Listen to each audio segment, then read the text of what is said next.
नमस्कार दोस्तों, आज मैं आपको एक बहुत ही गंभीर विषय पे बात करना चाहता हूँ। विषय गंभीर इसलिए है क्योंकि ये सीधा हमारे देश के तरीके से जुड़ा है। दोस्तों, अगर हम चाहते हैं कि स्टेट में हम महासत्ता बने, हम विश्व में एक महासत्ता बने, तो सबसे पहले तो हमें हर एक इंसान को मजबूत होना पड़ेगा। हर एक इंसान हम मजबूत कैसे होंगे, तो हम अपना काम बेहतर तरीके से करें, हम खुद को आगे बढ़ाने का काम करें, जिम ज्वाइन करके खुद का शरीर मजबूत करें और किसी भी बुरे आदत में ना फंसे। जैसे कि आप अगर ड्रिंक करते हैं, दारू पीते हैं, सिगरेट पीते हैं और ऐसे जो कुछ जो नशे के हैं, कोई गांजा चरस पीते हैं, ये सब ना पिए ताकि आपके शरीर को नुकसान ना हो।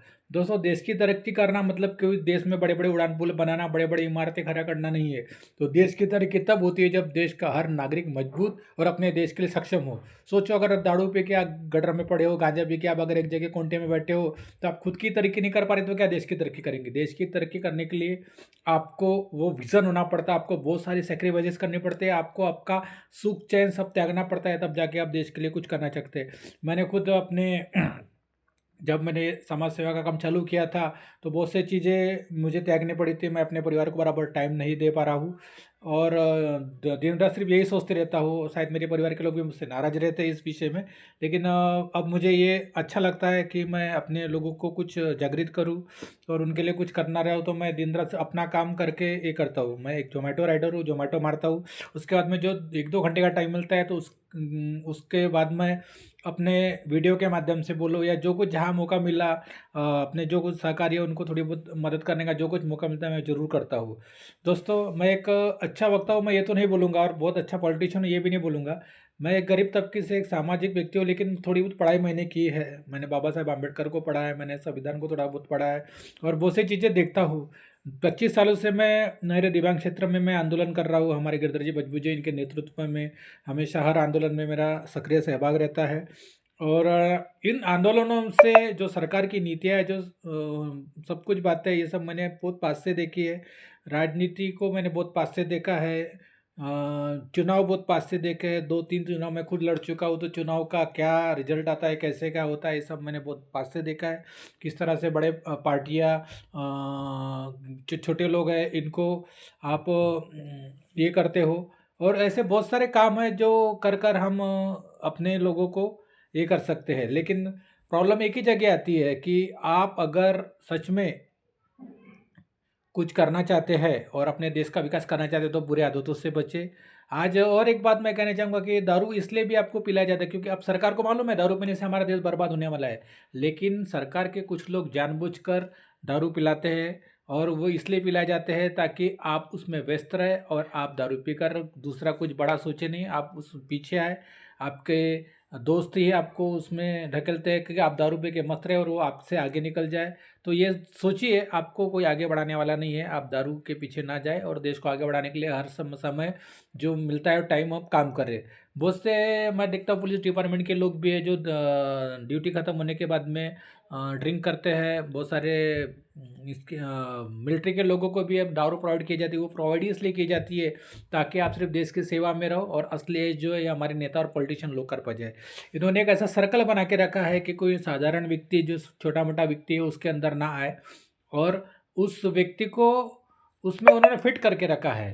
तो आपको ये सब सोचना है दोस्तों कि मुझे क्या करना है और क्या नहीं करना है। आप हर बात को सोचिए, समझिए और फिर काम करें। अगर आपको कुछ नहीं समझ रहा तो जिसको इसकी समझ है उस व्यक्ति के साथ जुड़े, पॉलिटिकल के साथ जुड़े और ये सोचिए कि आप वो नेता आपके लिए क्या कर रहा है और सबसे सवाल करें। सवाल करना ये बहुत अच्छा काम होता है क्योंकि अगर हमको वोट मांगने आता है तो हमको पता था कि हम देश के लिए ये करेंगे, अगर नगर से होता है हम तुम्हारे एरिया का विकास करेंगे, सब बातें करता है।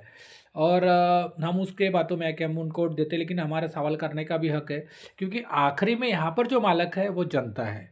अगर जनता नेताओं से सवाल नहीं करेंगे, और जितने भी नेता है, अधिकारी है, कलेक्टर है, ये सब हमारे नौकर हैं। इनको हमारी सेवा करने के लिए यहाँ बिठाया है और बाकायदा हम इनको उसका पेमेंट देते हैं। तो कोई भी ये संकोच ना करे क्योंकि हम इनको पेमेंट ही देते हैं हमारी सेवा करने का। तो अगर आज देखेंगे कि चाय में टपरी पे कोई 5,000 रुपये की अगर नौकरी करता है, तो उसका मालक उसको आए समय अगर अच्छा काम नहीं करा तो गाली देता है, मारता है, कई केसेस में तो चिल्ला के है। अगर वो अच्छा काम नहीं करा तो उसको पट से नौकरी से भी निकाल देता है। मगर ये अधिकारियों का ऐसा है, वो काम करे नहीं करे उनको नौकरी पे वो बने रहते हैं। और ये सब बातें होती है, इसीलिए हमारा देश पिछड़ा है। आज चाहो तो देश के जितने भी प्रॉब्लम है, अगर ये नेता और अधिकारी चाहे तो एक दिन में सॉल्व कर सकते हैं, इतना उनके पास में है। लेकिन उनको मालूम है जब तक प्रॉब्लम रहेगा तब तक जनता हमारी पीछे रहेंगे, नेता को ये मालूम है। तो नेता भी प्रॉब्लम सॉल्व करने के लिए थोड़ा सा टाइम लेता है। कोई रोड बना के आधी इसलिए छोड़ दी जाती है ताकि इलेक्शन के बाद अगर वो रोड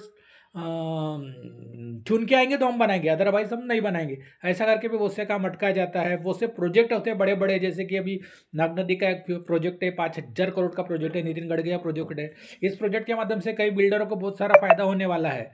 तो जब तक ये प्रोजेक्ट अटका रहेगा तब तक गडकरी जी खासदार रहेंगे, क्योंकि जिस दिन ये प्रोजेक्ट बन गया होती है तो गडकरी साहब का काम ही खत्म हो जाएगा। बिल्डर इनको देन क्यों देंगे? क्योंकि अगर ये प्रोजेक्ट बनता है तो जिस तरह सा मेट्रो का प्रोजेक्ट बनने से आके बिल्डरों को बहुत ज़्यादा फायदा हुआ है। बिल्डरों ने करोड़ों अरबों रुपए का बीजेपी को डोनेशन दिया है।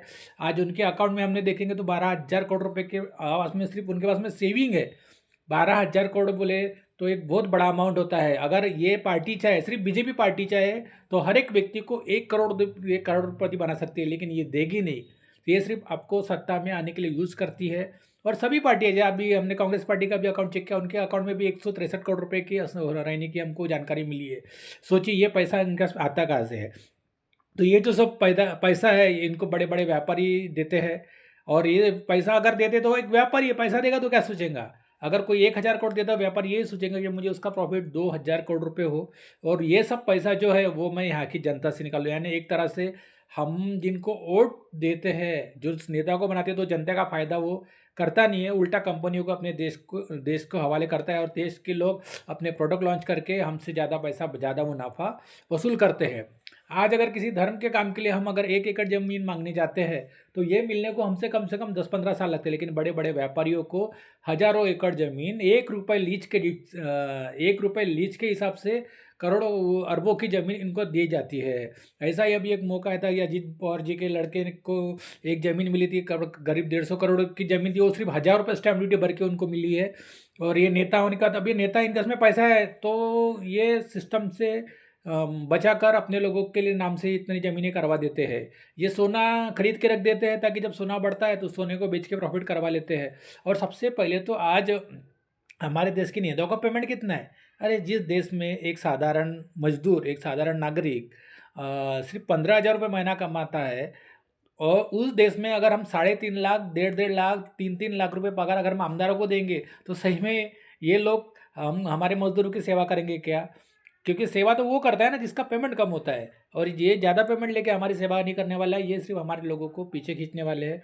तो ऐसा नहीं कि सभी नेता खराब है, लेकिन अगर सिस्टम खराब है तो अच्छा नेता भी वहाँ जाकर उसको सिस्टम के खिलाफ कौन लड़ेगा? क्योंकि अपनी जान दांव पे कौन लगाना चाहता है? हमने देखा कि सिर्फ 21 साल की उम्र में भगत सिंह हमारे देश के लिए फांसी हंसते हंसते चढ़ गया। आज उन नेताओं की फौज दिखाई नहीं देती है। क्यों? नेता अपने लिए बॉडीगार्ड रखता है, मरने से डरता है। अरे जब तुम देश सेवा के लिए निकले तो जब एक 21 साल का नवयुवा ने, एक 18 साल का नवयुवा जब देश के लिए फांसी पर चढ़ सकता है, तुम अपने देश की सेवा के लिए अपनी जान क्यों धोखे में नहीं डाल सकता? तो इनको मरने का डर होता है। मरने का डर जिसको होता है वो कभी देश की सेवा नहीं कर सकता दोस्तों। तो ये सब बातें हैं, आपको सोचनी है। और मैं किसी पार्टी का विरोधक नहीं हूँ, लेकिन जहाँ हमारे लोगों का काम नहीं हो रहा है, जहाँ हमारे दिव्यांगों का काम नहीं हो रहा, जहाँ हमारे नागरिकों का काम नहीं हो रहा, तो हमारा काम है इन सबसे सवाल करें। और इन सबसे सवाल करके हमें तुम क्या दोगे, क्या सेवा दोगे, सब पूछना हमारा काम है। तो दोस्तों ठीक है, आज के लिए इतना ही विषय, बाकी काम मिलते रहेंगे और आपको मैं इस विषय पे जागरूक करता रहूँगा। धन्यवाद।